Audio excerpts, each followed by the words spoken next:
Hello and good afternoon everyone, and welcome to Infinite Learning's webinar today.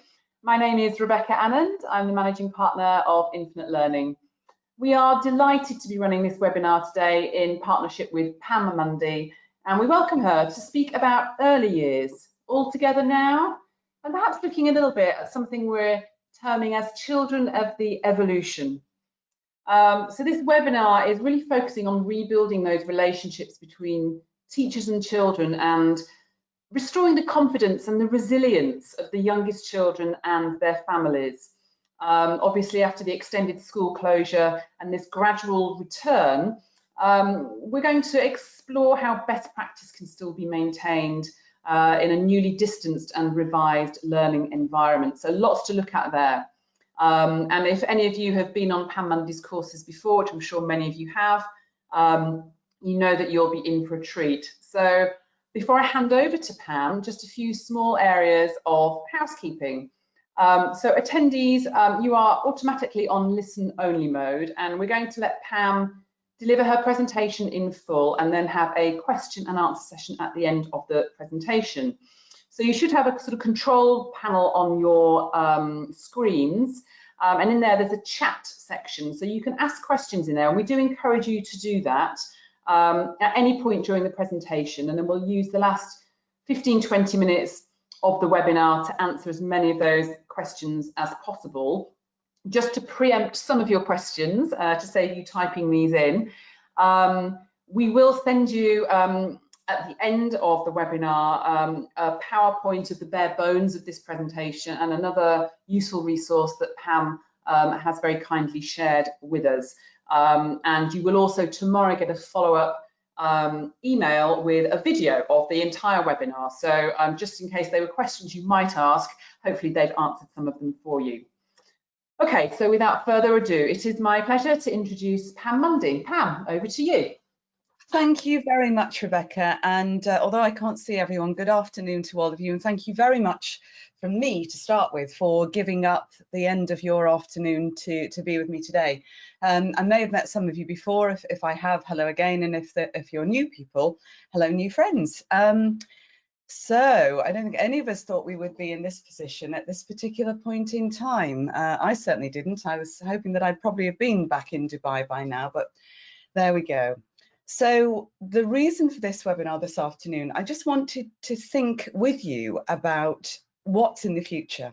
And right now, whatever I say at this moment in time is as I believe it at this point. Of course, things may change. Governments have different ideas. Dubai, of course, will respond accordingly to whatever happens next. But most people have in their minds what's going to happen when we go back into nursery or to school or wherever we're going back to. What should we do? Where should we start? How does it go? And that's why the signpost is in the middle there. And I want to perhaps not bring the voice of reason, because in my entire life, I don't think I've ever brought any reason to anything. But I was thinking about some of the children that are actually already still in school now, and some of them who've gone back, particularly in the UK and in China. And I guess I wouldn't say I've been lucky to watch the progress of the virus, because no one wants to see it anyway, but I've been really lucky to watch the schools in China, because of the work that I do, go into lockdown, go online, open up, and then I followed that with the schools and nurseries that I work with across the world. So I guess what I bring to the table now is some of that learning, so they've done it before you have. And I chose a couple of photographs in the front. Those of you who know me well will know I'll always use images of children. And if you look at the screen, on the right of the picture, next to that way, is a little girl. And that was her first drawing when she came back into nursery. And when the teacher spoke to her about it, she said, oh, that's the bug, obviously the virus, and that's me. And it's interesting to see how big she draws the bug and how big she draws herself, and how close to her that seems. And I just want you to keep that in your mind for the moment. And then the other one, you know, all of us are feeling pretty unnerved by all of this. And that particular picture is not a child's response to the virus, but, you know, what do we do? Do we sit in a box? Do we put the children in a box or a bubble, as many countries have? Do you hold on to what really matters to you? I don't know is the answer. but I want to go with you back into nursery and to school and just try and share a few things. Some of them I hope are light-hearted enough, and some of them a little bit more serious, just to make sure we're aware of where we're going. And I chose this quote to go on the front slide because part of the questioning that people are bringing to me is, Pam, if we're going back into our own schools, our own environments, and we're being told you must remove the soft furnishings, you mustn't have this, you mustn't have that, how do we follow best practice guidelines when actually we can't do any of the things we were supposed to do? But if you do nothing else with this PowerPoint, and I don't mind what you do with it, take that quote and put it somewhere where you can see it. And when people have interesting ideas, and they say to those of us in early childhood, right, you need to make sure that the children sit at their desks and they're away from each other, have clearly never been in the same room as a 3 or 4-year-old. And from my experience, and I mean this very respectfully to children, one of the main modes of communication for very small children is often, if they don't understand something, want to know what it is to pick it up and usually to lick it. And in my career, I've been licked several times by many children, and you know, it hasn't done me any harm to this point. But actually, we can't make children, we can't force them into mini adult responses to what's happening. They know how their world works, they know how they interact with the world. So I want to help you do it as safely as you can. But what I will say to you is, one thing is for certain, there is no 100% guarantee that every single child and every single adult will be safe. And that's not to say anything frightening, it's just to say that if you put that on your website, it can't happen. No more than you could say it before this happened, because children will fall over, children will be ill, children will bite other children. You can't say ever that things are 100% safe. Okay, so let me take the slideshow forward for us. So let's just go back to where we've been for a while. Obviously, everybody has done what we've called online learning, homeschooling, which in my view is something completely different. All of it has been distance learning. So I think what you need to do is give yourselves a huge pat on the back and self-congratulation, because what you've done is to create a lifeline, a golden thread between school or nursery and home. However you've done it, however well or with difficulty you've done it, you've created a familiarity in really, really difficult times. And for me, I think that's an amazing job that you've done. But we've also handed over a bit of that responsibility to parents. And I've used the word caregivers because I know that for some parents, they've actually handed that responsibility to the nanny or to whoever else does the interim role of caring. But what they have done is had an opportunity to see school or nursery up close and personal. But it's been a real struggle because some of them have also been working at home. And I have to say, it frightened me to death. One of my colleagues who has a very important job in a big school organization said to me, and I wish I could use her accent because it was much funnier when she said it herself. She's from Uruguay. She said, Pam, I know now how to manage my children when I'm working. And she has a 2-year-old, a 13-year-old, and a 16-year-old.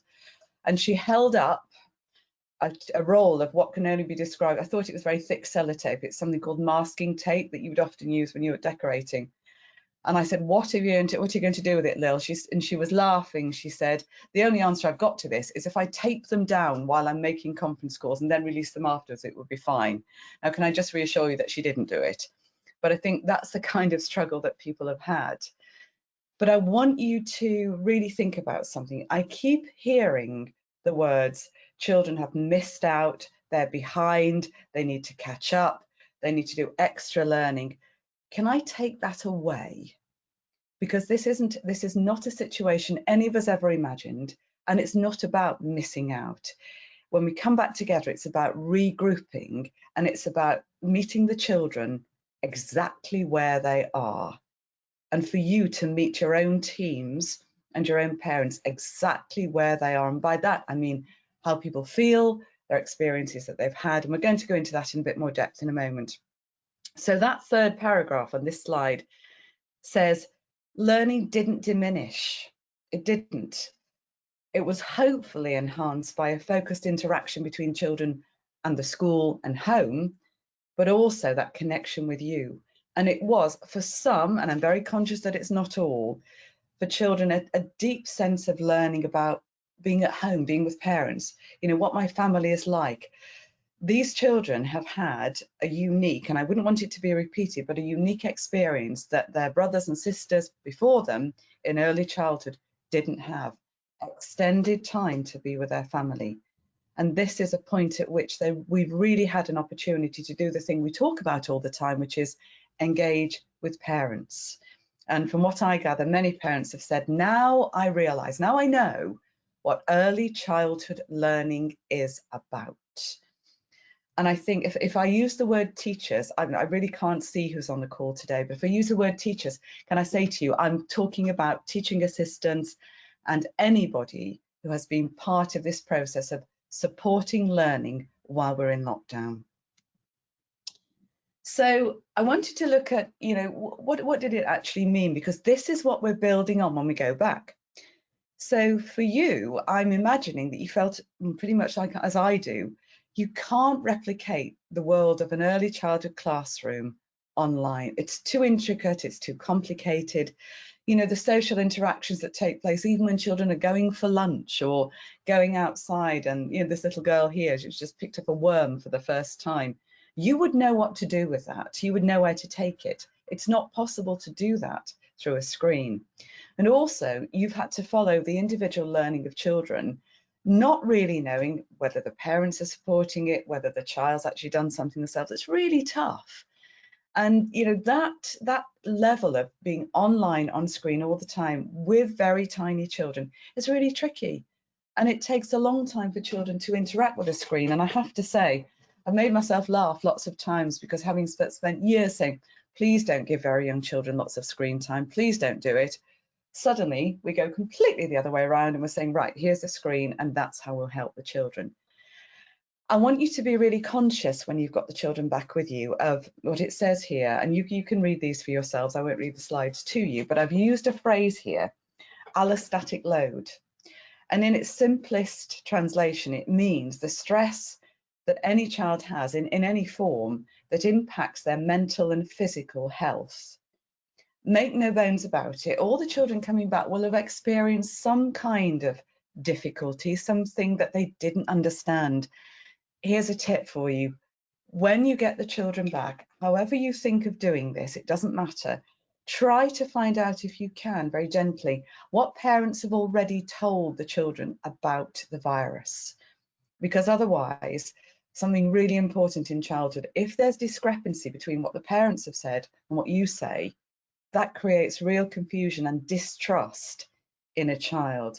And you'll also be prone to allostatic load, and we'll talk about that in a little while. So that's where I think you are, and if I'm wrong, by all means come back in with the questions, that's fine. And for parents, you know, having your online guidance, whatever it looked like, lots of resources which you might have sent to them or not, some might be great quality, but you can't ever ask parents to replicate the skill of you as an early childhood teacher who knows intimately how to take each of these children forward. And many parents, of course, haven't had the same fantastic experience of early childhood as the one that you're giving to their children. They know what it should look like, or it did look like when they were children. So what they now don't understand is, how does this work? So how do the children go back? And so they've also missed being with you and the ongoing dialogue. Yes, you can do some of the Zoom meetings, but it's not the same. Some schools, and I recommend it to you, are doing one-to-one meetings with each child and their parents or a parent in this period now before they come into school, and certainly doing that for children who are new entrants who have no experience at all of school as yet. So that's important. So parents also experiencing lots of guilt. You know, guilt that they haven't got the time to spend with the children, guilt that they haven't been able to give them enough attention. And for some parents, very difficult situations themselves if they've been furloughed, if they've lost their jobs.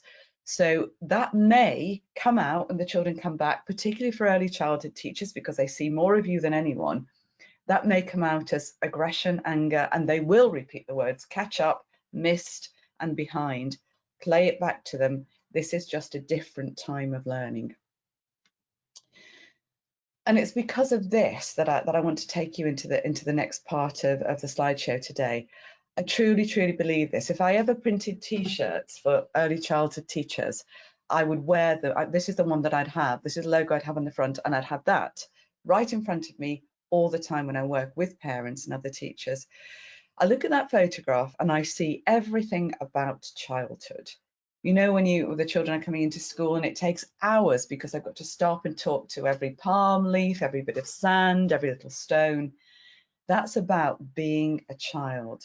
So in all of this lockdown, children will have learned an awful lot, and some of it is great stuff, some of it is not, and it's our job to manage it at the other side. But what the children have been doing an awful lot of, and we have, is, and it sounds really ridiculous to say it, is learning to be human. So at the beginning, Rebecca mentioned that the sort of subtitle for this is Children of the Evolution, because for the first time ever, we're not really in control of what happens next.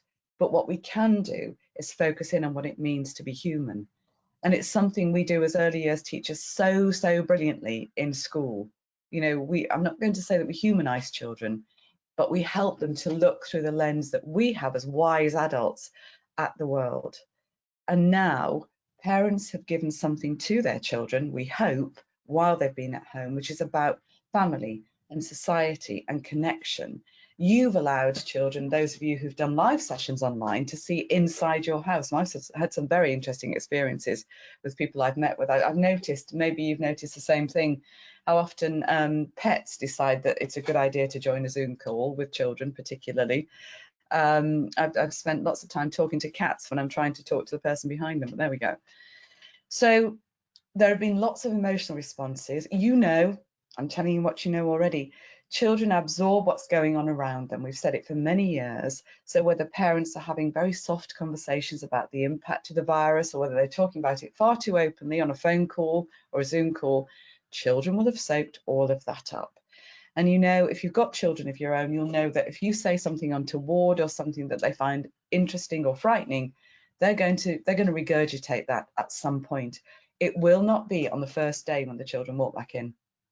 So I will say it again a bit later, you're going to have to develop really high level noticing skills. Observational skills, I know you have, noticing skills, but only when the children are ready to share or you watch them at play will you really know what the impact has been for them. And for some of them, it will be minimal. For others, it will be much, much harder for them to come back. But please, please take note of that last sentence on this slide. It's okay not to be okay. And I've put that there because some children will be afraid of coming back. Some parents will be afraid to send their children back.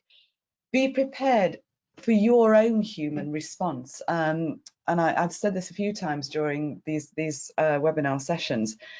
I was really surprised at my own reaction. 2-3 weeks ago, for the first time in ages, well, for a long time, I went to meet my best friend, socially distanced. And this lady has been my friend for years, 30 years. We've been through everything together. And I was really excited, just like the child that I am, until 1 hour before I went to meet her.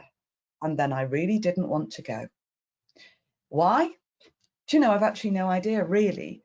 It was, how do I be? What do I do? I can't hug her, so how do we greet each other? Because it's always been a hug. You know, how far do I stay away? Is it going to look really awkward? You know, do I walk behind her, beside her?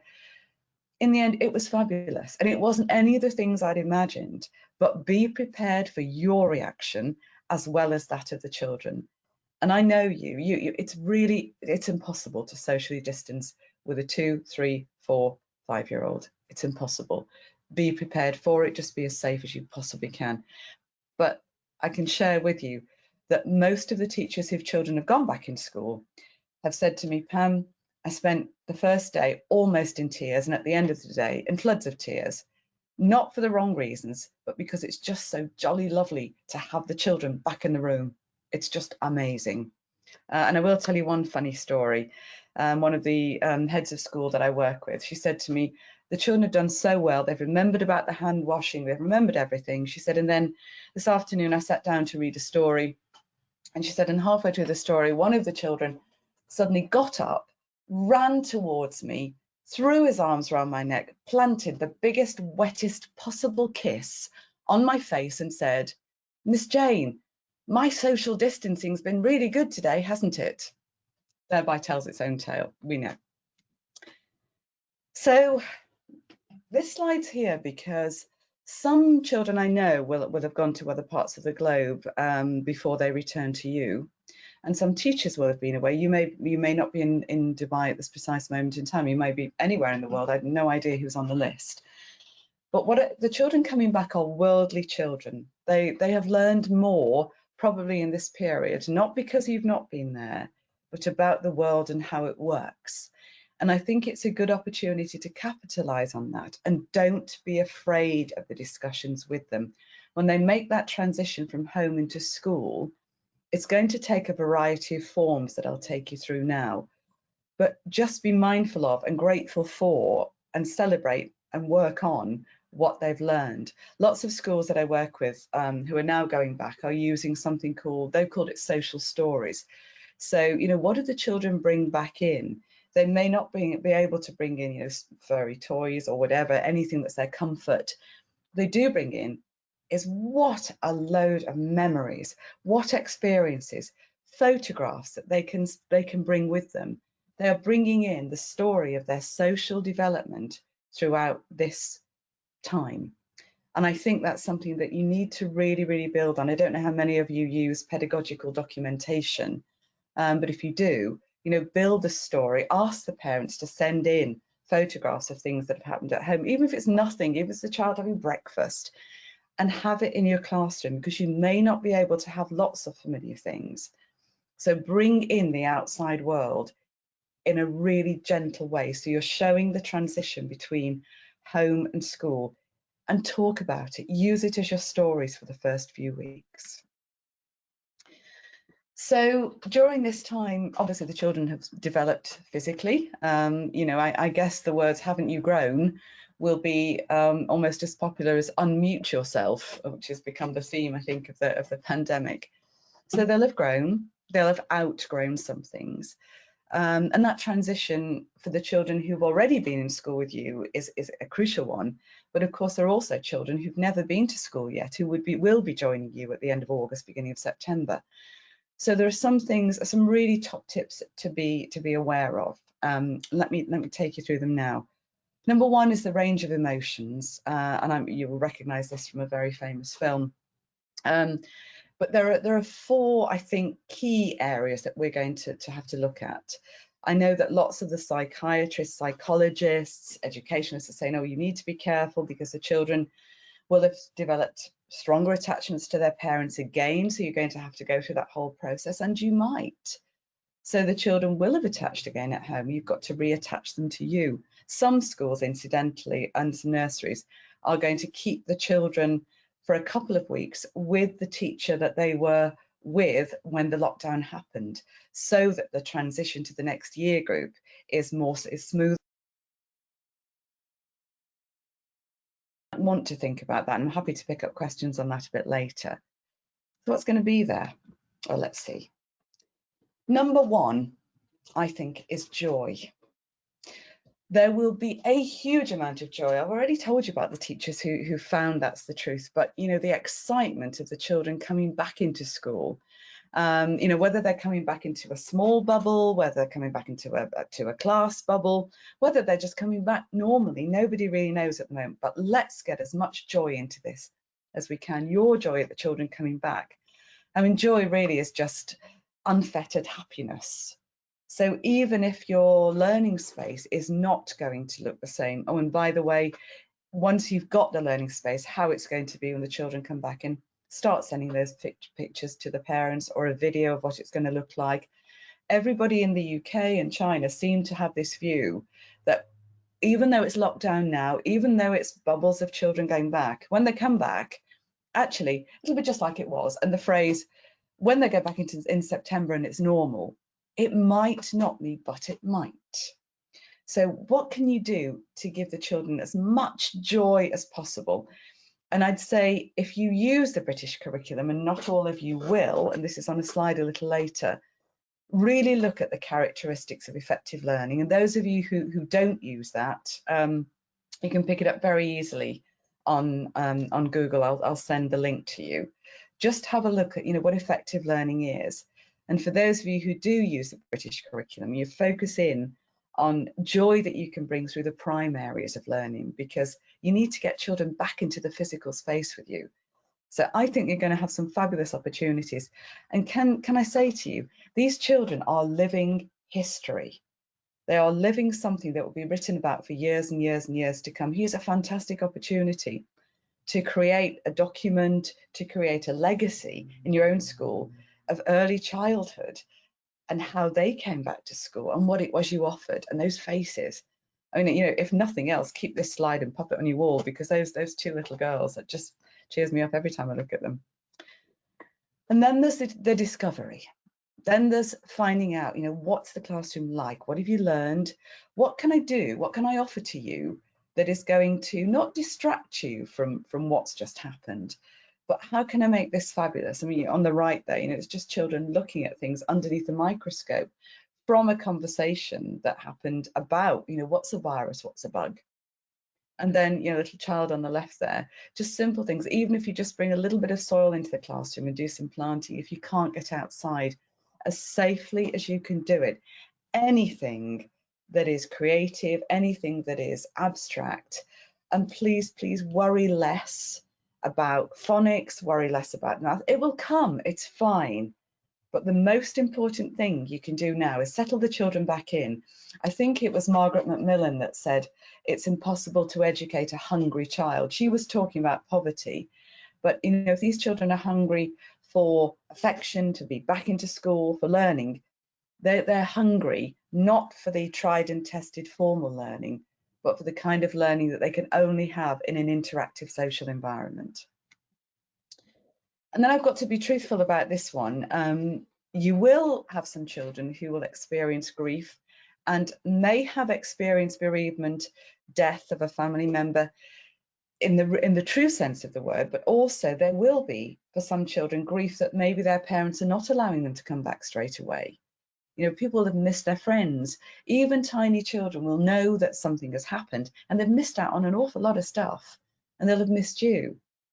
Couple of weeks, and then there starts to be a kind of grief for the parents and the things they've left at home. So you're just going to have to be really, really on top of it, spending more time watching the children and interacting with them than you do. And please take this in the spirit it's meant, force feeding, catch up phonics, catch up maths. Don't do it. They will get to where they should be. So be ready for the grief, and your own, if you're leaving, pets at home or partners at home or, family. You won't know how you're going to feel, but be ready for it. And it's okay. It's okay. And another kind of bereavement for children is, what they didn't have as they transition to their next year group. How's it going to feel for me? I'm leaving my teacher, but I only had 5 minutes with them. And as well as I do, little children, they don't even remember whether they've had lunch. So they certainly won't remember that they've had this great period of time that's gone. And so there'll be more confusion here. So be ready for these too. And please, if you can, gently, if families have had sadly a death through COVID or anything else, or there's been some loss in the family, just make sure gently that you know about it and you know what the parents have told the children, as I said earlier on in the presentation. So if you see me looking down, forgive me, I'm just keeping my eye on the time for you. So I can't say that will happen, but it might. So if you keep in your head joy that you can provide and you'll experience, discovery that you can most certainly facilitate, and be aware of your own feelings of grief, your own feelings about coming in, and that of the children. And these are the gifts that the primary gifts that you can give to children as they come back in.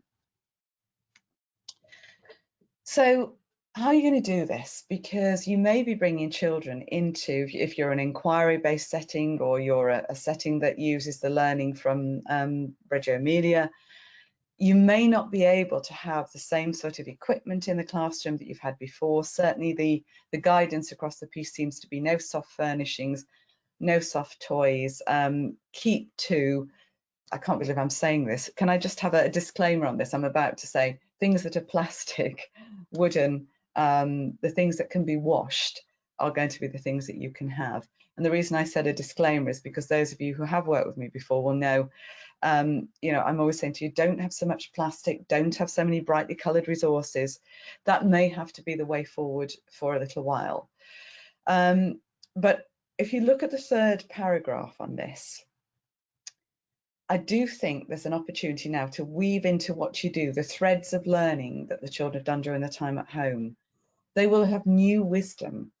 So what you need to do is bring that in, value it, protect it, and now take children forward into a whole new world, whole new dimension. I don't like to use the phrase new normal because I don't know what normal is anymore. There never has been normal in early childhood as far as I can see. So where can you look to for guidance? It's really interesting. And please, again, don't think I'm advocating everyone turns themselves into a Reggio Emilia setting. I'm not. Settings are fabulous. Inspired by Reggio is great. But I wanted to remind you of something. That's why I have the slide here. That is Loris Malaguzzi, who established the Reggio Emilia settings. Interestingly, they were established in the 1950s in Italy as a response to the Second World War, when children, very young children, had experienced death and disaster and complicated things that they didn't understand. Hey, doesn't that sound like just where we are now? So I put him there as a past master because I think there are some really good pieces of learning that can come from it. And that first comment on the left-hand side, he talked about learning that you do now can only be based on on values that can only be lived. These children have lived experiences. So what can you find out? It's all right to talk about it. And you know it's important to develop short and long-term projects from children's first-hand experience and what they've seen and what they've built up about the world. So whatever you were planning for those first few weeks coming back in, I'd give yourselves a couple of weeks to just regroup, just offer learning to the children, but find out where they are before you jump straight in. And then on the right there is Howard Gardner. He's talking about the Project Zero. I'm sure you've all heard of Project Zero, the Harvard Visible Learning Project. This is what we want for the very youngest children, nurturing their minds, bodies and spirits, but with seriousness and respect for what they've just learned, respect for everything they've done, the fun they've had, if they've had fun. What can they bring back to the table to inspire you? And that doesn't mean, as I've said many times, don't drop them all an email and say, if you wouldn't mind planning the first 2 weeks, children, that's great, I'm just going to take some time off. But here's the theme for you: pleasure, fun, beauty, and extensive learning. Now, doesn't that flick back to the joy, discovery, and managing the seriousness and respect of children's grief and your own? I think it does. So how can you set up your classroom? There's something to think about, so that the children can still experience exploratory learning, but also respecting where they've been. And again, it may be that the room looks different because you have to use tabletops. Again, something I've never really been an advocate of, but you might need to put resources on specific tables and rotate them during the period of a week. But make sure that some of that is to do with creativity, because what Loris Malaguzzi said is what we've got to do now is take away all the unpleasantness that's happened in the past few years of the war. For us, it's this year, and replace it with things that are so fascinating, so beautiful, that they engage the interest of the children, help them to play out what they've learned and what they've been through, but actually to recapture what it means to be a child, to laugh hysterically, to cry when you need to go, wow, and be fascinated with the leaf or the plant or whatever it is you have. Pleasure, fun, beauty, and extensive learning. I think I might have that in the back of the t-shirt I showed to you earlier. So what have we got? So this is treating the children as the protagonists, the ones who are going to drive the learning forward. They're already coming with rich resources. You know that from where they were when you had them previously. The children who've never been to school before, wow, great learning there. And I'm going to use the word baseline very carefully. how you find out about where the children are can now only be the purest form of a baseline, which is spend the first 2 or 3 weeks with them, finding out where they are, and then you can plan not just the creative and physical and personal social learning, but you can also plan in for the bits that children have to learn. In the EYFS, that of course would be the other areas of learning, the specific areas, but for those using other curricula, what are the key things they've got to learn for your curriculum? And I've mentioned earlier on about being a noticer. We're brilliant at observation in the early years and making assessments. This time, not for assessment purposes, noticing how the children respond to each other. The ones who are a bit reticent to work with other children, although that hasn't seemed to have been a pattern. You as an adult, how close do I get to these children? I will tell you now, there isn't a teacher alive that won't react if a child falls over or hurts themselves, even if we are trying to keep a safe distance or to support children in any way we can. I've said this many times, this is Loris Malaguzzi talking about the learning environment is your third or silent teacher. If many of the resources that you can normally have aren't there, how are you going to make it a place where children can learn, even if you disappeared for the day? What can still be there? You can still have the water tray, and we'll talk about that a bit later. You can still have some of the things you would normally have, but here's a really big opportunity to get rid of some of the clutter that's there, if it is, and to put in some things that children can spend much more absorbing time on. And then, oh yes, parents are really going to be your authentic partners now, because they have seen inside the magic box, they've seen inside the classroom, they know something of how it works. They are not the experts, you are, but they are the children's first and most enduring educators. So this is a massive opportunity to have a fantastic transition from the way we were with parents previously, if you didn't have good relationships, and if you did, to build on it even more strongly. Even if parents can't come as close to you as they did before. Interesting, some of the schools that I'm working with have sort of used bubbles in the morning, as in physical bubbles. They've let the bubbles go as the children arrive at school, and that's a sign to parents to say you need to stay at a safe distance. And of course, the children love running into school through the bubbles, but it's kept everyone safe. But whatever else you do, if you are going to have to drop the children, if the parents are going to have to drop children further away from you, please ask them to stay there, or the nanny or whoever's bringing them, ask them to stay there until the child's reached you. Because where some schools have said, please drop your child and go straight away, it's been a disaster. And I can't believe people have said that to very tiny children. I think it's just an interesting time, and just to be aware of it. I mentioned being creative and having inquiry activities. Absolutely. So the more you can make those first few days less about teaching and more about regrouping, re-establishing lots of stories, lots of opportunities to paint, to draw, to express. And this is exactly what Loris Malaguzzi said. He talked about, and many of you will know this, the children having 100 languages, and we focus on 1 or 2, usually the maths and the English. They are critically important, but you can't build on that until the children are back with you in the space that says, I'm here, I'm safe, I'm with my teacher, and I've done some amazing things today. I've been creative, I've explored, I've had a story that I've never heard before. I've told the teachers things that have happened to me, and we're sharing it. Every day we're sharing everybody's experiences, and it's a whole new world.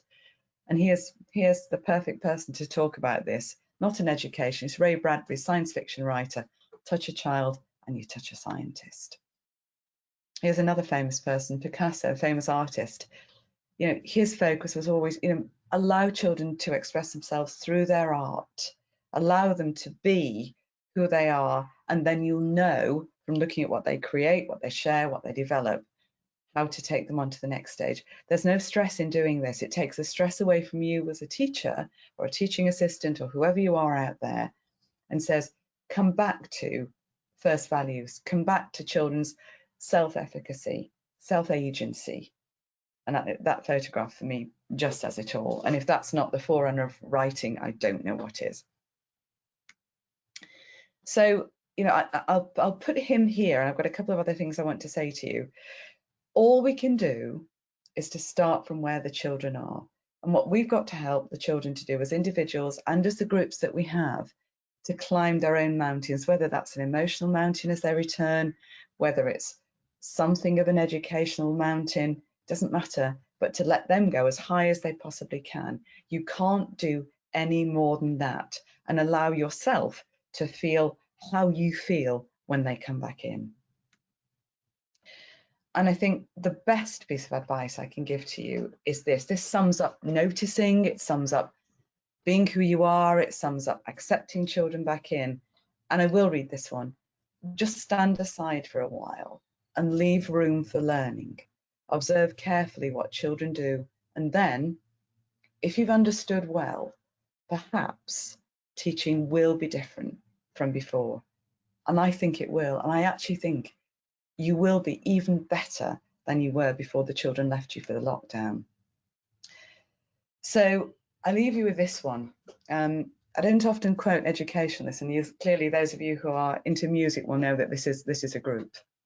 I think the best we can do, and thanks to Ilaria for that gorgeous photograph, it's a future focus. It's an opportunity to have a new lens on the world, and a real opportunity to not be restrained by timetable for a few weeks, not be restrained by having to do and got to get through. It is a hurry up world.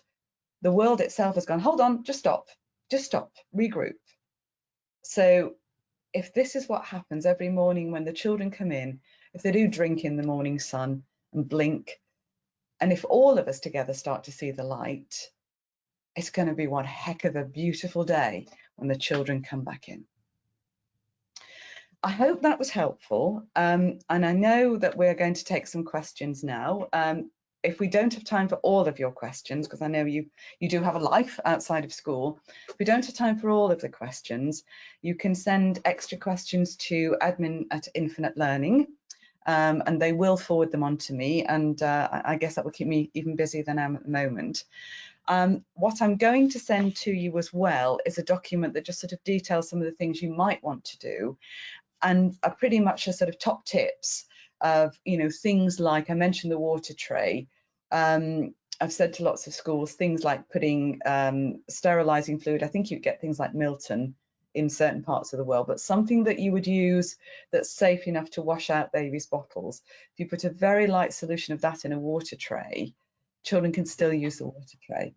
And the handy thing is they're also washing the toys in there at the same time. So a top tips, a document called All Together Now, which goes through some of the things I've said. I've been adapting it from an article by another highly respected colleague. So I'll send that to you. You are welcome to use the PowerPoint, but may I ask one big thing, which is all of the photographs in here that show children, including this one, which happens to be my granddaughter, although Paola, who works for Infinite Learning, seemed to think it was her.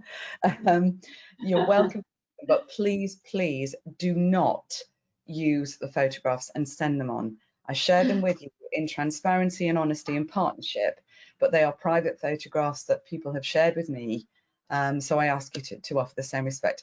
And finally, before I answer questions, can I just say that I think you are an amazing group of people, because more than anyone else, it is harder in early years to do online learning, look after yourself, look after a family if you have it, and pets, and then also to bring yourself back into the space, which is a bit of an unknown.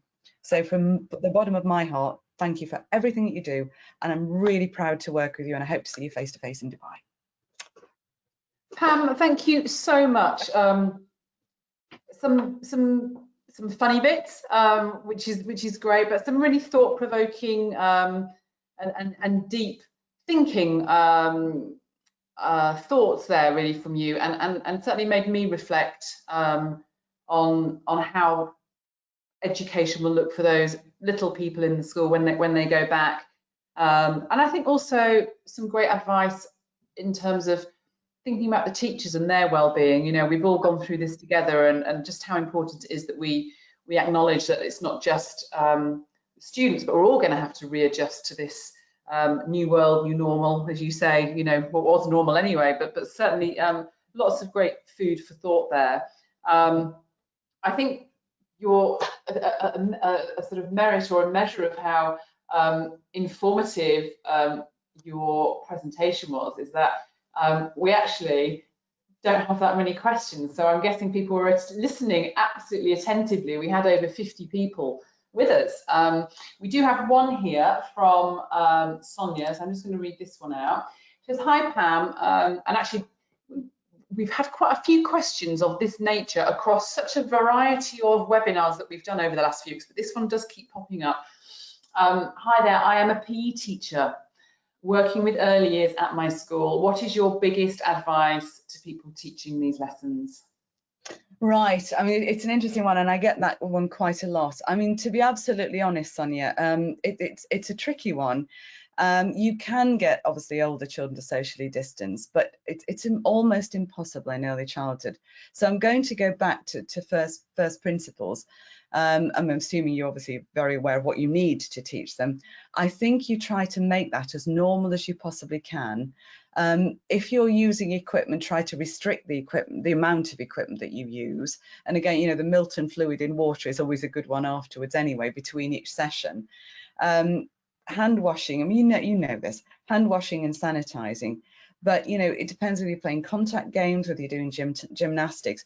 I would say that it's one of the most difficult probably, because it's the less restricted. You can't say to children, can you just run parallel to Joseph while we, you know, chase the ball? You can't. I think what a lot of teachers of early child, PE teachers for early childhood, we were talking about it yesterday on another webinar, they've used this, they've cleaned the space after every lesson. So they've restricted how often the children have PE, but it's a critical part of this. And I think it's the start of the session, just reminding them, end of the session, reminding them. But to be honest, I would, you know, you more than anyone are critical in this. Just have fun with the children, but you will know the games that are far more, or the activities that are far more contact-based. You can't stop it happening, but just make sure you're vigilant with them. And sometimes there's a slip, you know, if the children are going back to the teacher with a learning assistant, or there's a quick handover, they may not wash their hands. That's critical, and standing over them to do it is the best advice I can give. And good luck to you, because I think it's great. Brilliant, thank you, Pam. Yeah, as I say, that question, particularly from PE teachers, I think they do have a tough job on their hands there. So that's really good advice. Lots of nice comments coming in saying. Rebecca, can I just add one thing to that? If the children, some children change for PE, not all do. And one of the things that people have been very careful of, and I should have said this, is if the children are going, you know, into a different room, they're using a different pair of shoes or whatever, if they're barefoot as well, certainly change the shoes if they're wearing shoes for PE. And if they're barefoot, make sure that they also wash their feet before they go back into the classroom. Sorry. Yeah, yes. I mean, it's the challenges for teachers, and particularly for early years, and then particularly again for PE teachers, they are many. So we talked about resilience there, but I think, you know, everyone's going to need a little bit of that. But I love the way you balance that with saying, but there is joy in this. Yes, it's a difficult and challenging situation, but there will still be joy. And as little people coming back into school, you know, focusing on that joy and focusing on creativity rather than phonics and sums sounds like very sane and sensible advice to me. And we're getting lots of comments coming in saying thank you, and thank you so much, and very, very insightful and useful advice. So obviously you've given some reassuring words there, Pam, that have helped. So I'm going to just say a few words now about other things that are coming up that we're going to be doing with Pam. If you've got any questions today that weren't answered, as Pam herself said, if you'd like any further advice on any early years training, please don't hesitate to get in touch with us. You can send an email to admin@infinitelearning.ae, and that will get forwarded to myself, and I'll follow that up for you.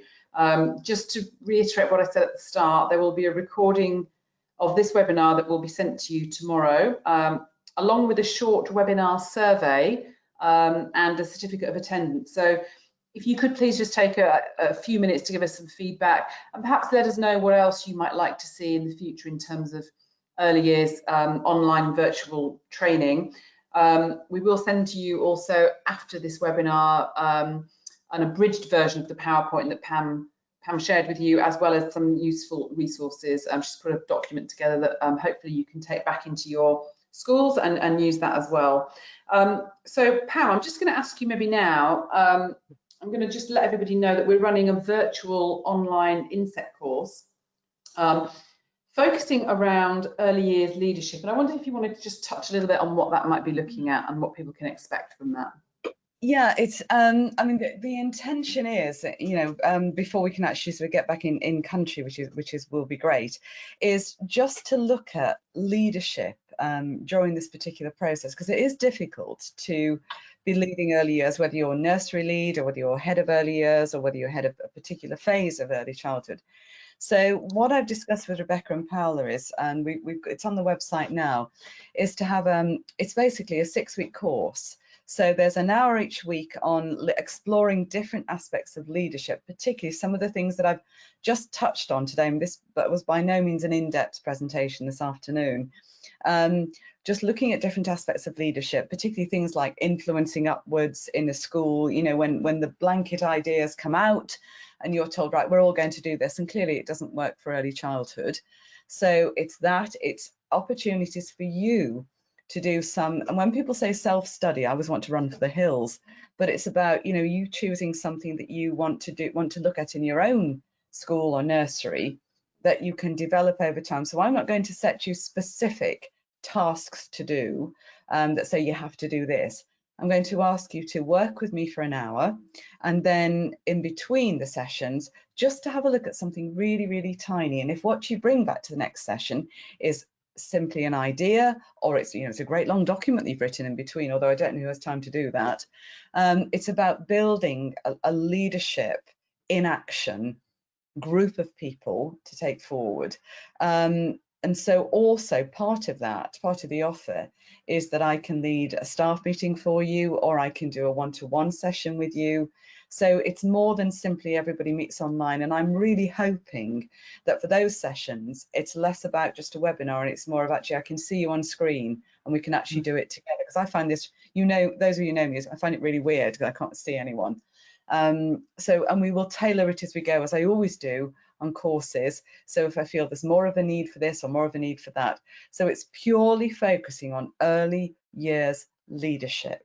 So no other phase, early years leadership, and how it works in your school, your nursery, your setting. So if you are already a leader, great. If you're aspiring to be a leader, great, come along. Anybody who's either got leadership in their title or leadership in their soul and their heart would be very, very welcome. And the more the merrier. And as I said, I'm really hoping some of you take up the opportunity to have a one-to-one session, and also for me to lead a virtual staff meeting, or maybe even a real one, who knows. Thanks, Pam. We've found that this model of face-to-face, and I think it's important to note that when we say online, yes, the interaction and the sessions are obviously online, but they're virtual, they're real time. So these are not pre-recorded sessions. It's not a sort of work through some PowerPoint slides and do a quiz at the end, and very much using this model of face-to-face time, interactive, an opportunity to go off and work as a mini group within that session, to come back and feedback. And then for me always, and I know Pam believes this as well, that the deep learning, the transformational learning, is when you take some learning and you then apply that in your context, and you see what you learn from that in that context, and maybe lead your team in that leadership role, and see what the outcomes are and how that might improve student learning outcomes. So it's a tried and tested model, and one that I think you'll really enjoy. Pam and I and Paola as well, we all firmly believe in face-to-face learning. That's what we love. We think we're human beings, and we naturally prefer that approach. But in the interim, it's important to keep our professional development going, and this we feel is going to be a really useful model. So that leads me into also saying that, of course, as always, we'll be doing, hoping that everything gets back to some semblance of normality by sort of November time. Then Pam will be back out in the flesh. The real live living Pam Mundy will be here in Dubai, delivering some courses for us. So please do go have a look at the e-learning section on our website, www.infinitelearning.ae, to find out more about the online courses. Also, go and have a visit of our webinar page to see what else is coming up. Our next one, we're giving everyone a little break over the summer, but we're going to start up again in August, and that's led by the wonderful Emma Payne, and she's going to be looking at SEND online and addressing the issues around special educational needs and delivery of that, again in the context of COVID and the challenges that we've all faced. So Pam, have you any final last words before we say our thanks and goodbye? Yes, I have actually. I was just sitting here thinking that I don't know if anyone else has watched any of the some comedy programs that are on TV or whatever on Netflix, and a lot of people, of course, as comedians, have had to do them as I'm doing this now without seeing or hearing an audience. And I now actually sympathise with all of them, because when you say something you think is funny and there's total silence, yeah, it's the weirdest feeling in the world. So I laughed, Pam. I did laugh. Sorry, you can hear me. I hope that the lack of questions doesn't mean that everyone was fast asleep. I know it's late in the day, but I just say to all of you, just do what you know best. And at the end of the day, early years teachers are brilliant. You just go with your gut, keep yourself safe. But it's a privilege always to work with you, and I cannot wait. And I actually caught myself yesterday. I'll leave you with this. I went to put a dress out to wear today because obviously we're all working at home. And my husband came past the door and he said, "What's the matter?" I said, "Nothing, I'm fine." He said, "I just heard you whimpering at your wardrobe because you're not wearing your clothes to go to work." So I'll leave you with that one today. So I can't wait to get. We just have one more question here, because of it is a little bit, there was an announcement that schools will go back in September, but then schools are going to have to choose themselves, depending on their own context, how and when that's going to happen. So there's a question here from Amanda. We already know that we are returning to school virtually in August. Do you have any advice for how to approach this in a reception class? Virtually, I presume you mean still online? Yes, I think so. I absolutely do. I mean, one of the things, I think I said it during the webinar anyways, make that contact with every single one of your children, whether I don't know whether you're a leader or whether you're just whether you're a class teacher, but set in time one-to-one with every single parent and every child.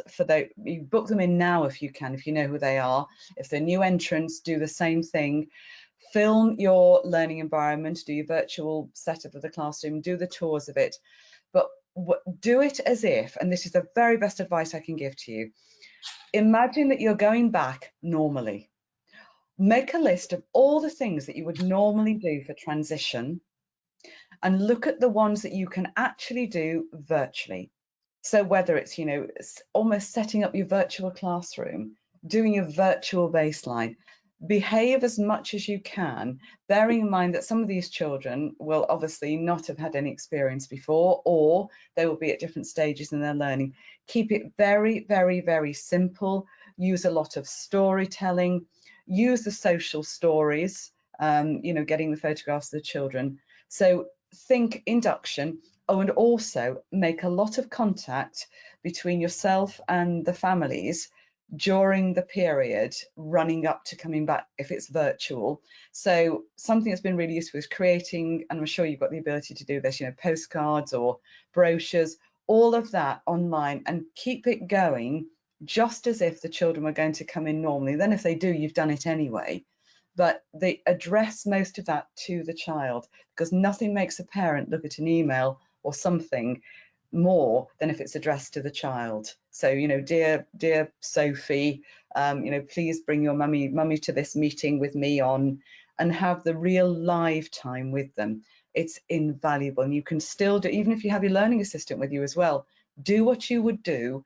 And it's a one opportunity to do something in other countries that we don't normally do, which is virtual home visits. It's a big thing in certain countries where you can do it, but it's a real opportunity, and you'll gather so much rich information. And also, if you can, little takeaway tasks that the children can do for when they do come in, things like creating perhaps what would be a treasure box for real, which you'd ask the children to create a box and bring some things in that are important, to create a virtual one until we can actually do it properly. So focus on, what would it really look like? Right, what are the things I can actually do, and how does that adapt itself to a virtual world? And if you want to have a one-to-one conversation, I'm very happy to have that with you. Oh, Pam, that's really great advice. Thank you. As Amanda's saying, thank you so very much. And actually, I'm not sure if I'm pronouncing her name correctly. Ivona, it's spelled with a W, but I'm guessing you don't pronounce it with a W. But Ivona, just saying thank you very much. I've been really touched and very grateful for this session. It's actually been very emotional. I would agree, totally agree. I felt quite emotional during some of those. Oh, I'm sorry, I wasn't stories. quite sure. No, I think that's a brilliant thing, Pam. It means people have connected, and it is. We're dealing with very young children, and that that in itself brings up lots of emotions. But along with that, you've given some very sound advice. So, Rebecca, can I just put one thought in there? Talking about the virtual, yesterday I actually went outside my house to get something out of my car, and the little boy over the road, whom I've read stories to virtually, I think the parents got a bit fed up of it. I've been doing virtual stories, bedtime stories sometimes. And I walked out and he's 3 and he went, "You've got legs." Yes, you're real. You're not just a head. That's really funny. Listen, on that note, thank you again, Pam. Really, really wonderful, insightful, and some great guidance. Paola will share, as I say, the link now, and there'll be all sorts of goodies in there. And in that email and that link, there'll be information on the online course we talked about. We'll send you the flyer. So do have a look at that. If you've enjoyed today and you'd like a little bit more information, particularly if you've got an interest in the leadership side of things in early years, do take a look. So until then, and until next time, Pam, thank you very, very much. Happy holidays to all of you. We've got a couple of days left here in Dubai until we break up for the summer, and for many of us it will be a long, hot summer in Dubai for the first time. But webinars such as this will keep us going and help us in our planning. So Pam Mundy, thank you very much once again, and thank you all for attending. Thank you very much.